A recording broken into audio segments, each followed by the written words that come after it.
ኣናናስ ጥንሲ ይንጽል ድዩ? ኣብ ኣናናስ ዝርከብ ብሮሜሊን ዝበሃል ባእታ ሕማም ሕርሲ ከለዓዕል ይኽእል እዩ ዝብል እምነት ኣሎ። ካልኣይ ድማ ኣናናስ ሕማም ሕርሲ የላዕል ድዩ? እዚ ድማ ኣፍ ማህፀን ብምፍኳስ ሕማም ሕርሲ የላዕል እዩ ዝብል እምነት ኣሎ። እዚ ሓቂ ድዩ ኣይኮነን? ንራዮ። ሰላማት ቤተሰብ ዶክተር ሲራክ የምሳኹም ዘለኹ ሎማ ዓንቲ ሒዘልኩም መፅእ ዘለኹ ዛዕባ ድማ ኣናናስ ጥንሲ ይንጽል ዶ ኣይንጽልን ዝብል እዩ። ቅድሚ ናብ ዝኹሉ ምእታውና ግን ካበይ እዩ መፅኡ? ማለት እቲ ታሪክ ናይ ኣናናስን ምስ ጥንሲ ዝተኣሳስርን ካበይ መፅኡ? ቀደም ዘበን ኣብ ኣፍሪቃ፣ ኤሽያ፣ ኣብ ላቲን ኣሜሪካ ኣናናስ ከም ሂቲንግ ፉድ ወይ ድማ ሙቆት ዝፈጥሩ ምግብታት እዩ ዝፍለጥ ነይሩ። ኣብቲ እዋን ድማ ሂቲንግ ፉድ ዝበሃሉ ወይ ድማ ዞም ሙቆት ዝፈጥሩ ምግብታት ዝበሃሉ ከም ወርሓዊ ጽግያት ዘላዓዕሉን ጥንሲ ዝንጽሉ ምግብታት ስለ ዝሕሰቡ ነበሩ ካብኡ ይብቀስ።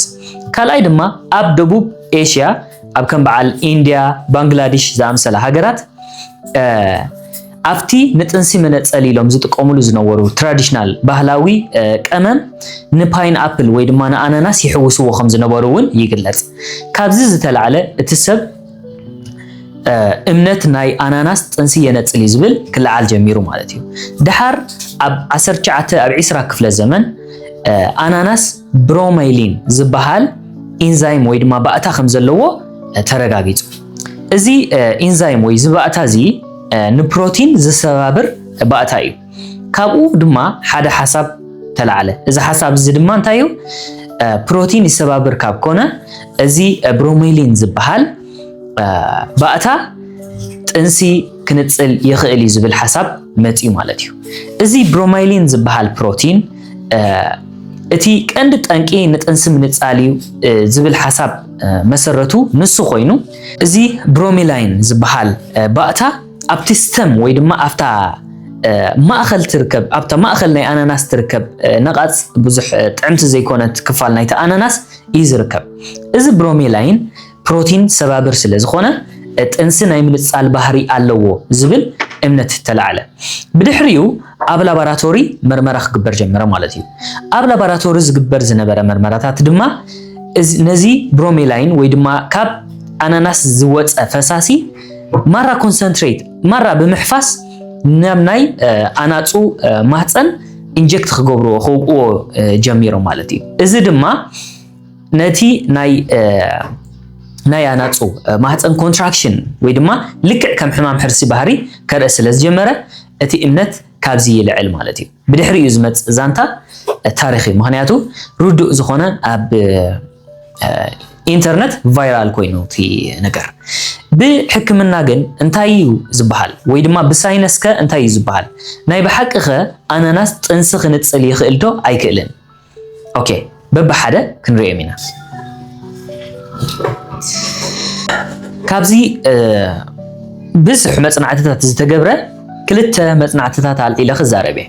ቅድሚዚ ግን ክንፈልጦ ዘለና ነገር ክሳብ ሕጂ ኣብ ኣናፁ ዳ እምበር ኣብ ሰባት ዝተገብረ ወላ ሓደ መጽናዕቲ ከም ዘየለ ክንፈልጥ ኣለና።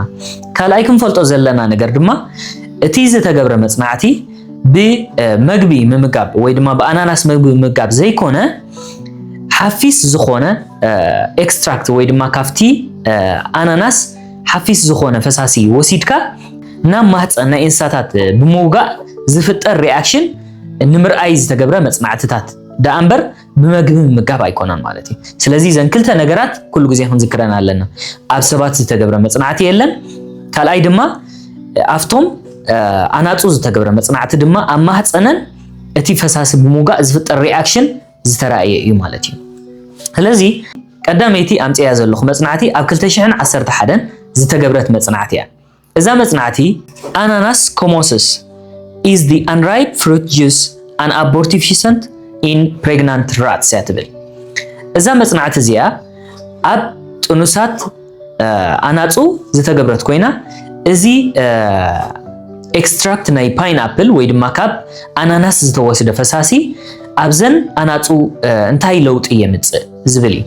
እዛ መጽናዕቲ ወላ ሓንቲ ምትእስሳር ከም ዘይብሉ ኣነፂራ ማለት እዩ።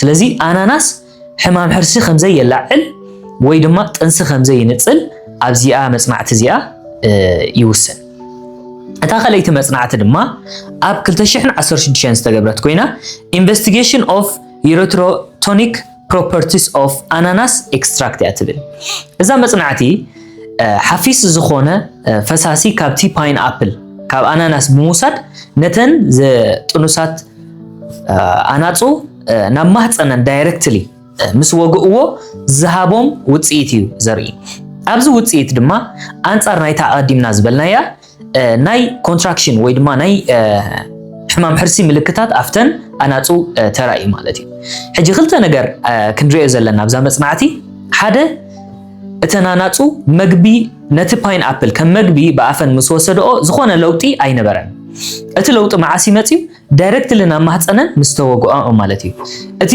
ሙጋእ ጥራይ ዘይኮነ ድማ እቲ ዝተወስደ ሓፊስ ኤክስትራክት እዩ ከም ኖርማል ኣብ መግቢ ንበልዖ ዘይኮነ ብጣዕሚ ኣሕፊስካ ዝውሰድ ፈሳሲ ካብቲ ኣናናስ እዩ ማለት እዩ ካብ መጽናዕቲ ሓሊፍና ድማ እዞም ወርልድ ሄልዝ ኦርጋናይዜሽን ዓለም ለኻዊ ውድብ ጥዕና ወይ ድማ እዞም አሜሪካን ኮሌጅ ኦፍ ኦብስቴትሪክስ ኤንድ ጋይናኮሎጂ ዝበሃል ናይ አሜሪካ ናይ ማህፀን ክኢላታት ዝብልዎ ኸ እንታይ እዩ ንአናናስ ከምንታይ እዩ ዝቁፀር ኣብ ወርልድ ሄልዝ ኦርጋናይዜሽን ኤንድ ኣብዚ አሜሪካን ኮሌጅ ኦፍ ኦብስቴትሪክስ ኤንድ ጋይናኮሎጂ ንብሎ ንፓይንኣፕል ወይ ድማ ንአናናስ ከም ጥንሲ መነፀሊ ኣይሓስብዎን እዮም ማለት እዩ ኣብ ጥንሲ ክትወስዶም ዘይብልካ ምግብታት ድማ ኢንክሉድ ኣይገብርዎን ኣየእትውዎን እዮም ማለት እዩ ስለዚ በተዛማዲ ከም ውሕስ ይሕሰብ ካልእ ድማ እዘን ሄልዝ ኤዱኬሽን ዝህባ ዌብሳይታት ናይ ጥዕና ትምህርቲ ዝህባ ዌብሳይታት ከም በዓል